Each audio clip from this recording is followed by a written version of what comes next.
Faire connaître aux entreprises les nouvelles dispositions et avantages de la loi de finances gestion 2023. C'est l'objectif principal de cet atelier organisé par la Chambre de commerce et d'industrie du Bénin, CCI Bénin, qui a réuni chefs d'entreprise et inspecteurs des impôts à la Chambre consulaire ce vendredi 10 février 2023. Ce contenu, nous l'avons compartimenté en deux.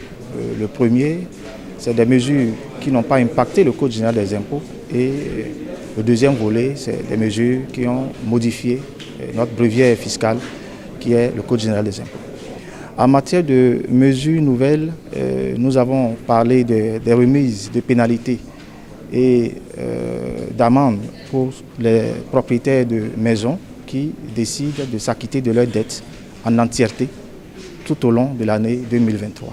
Durant 2 heures de communication enrichie de questions et apports des participants, les questions d'exonération sur impôts et de réduction d'impôts ont également été abordées. Les réductions d'impôts, c'est des mesures incitatives que le gouvernement met en place pour accompagner les entreprises dans leur mise en œuvre. Pour les entreprises qui sont un peu plus grandes, c'est-à-dire les moyennes, la mesure d'accompagnement, c'est de faire payer l'impôt aux entreprises en leur faisant des réductions de 25% la première année, 25% la deuxième année, 50% la troisième année. En matière de TPVI, c'est que dès lors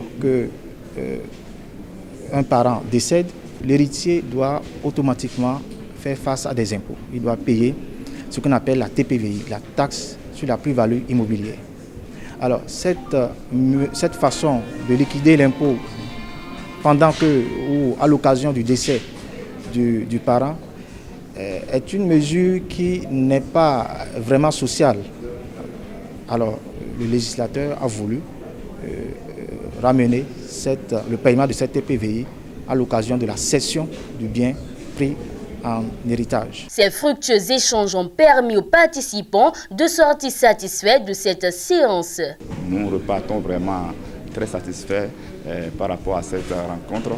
Nous espérons qu'elle ne sera pas la dernière. Cet atelier initié par la Chambre de commerce et d'industrie du Bénin vient donc éclairer les chefs d'entreprise sur les nouvelles dispositions de la loi de finances pour la gestion 2023. Ils en font donc désormais une autre lecture.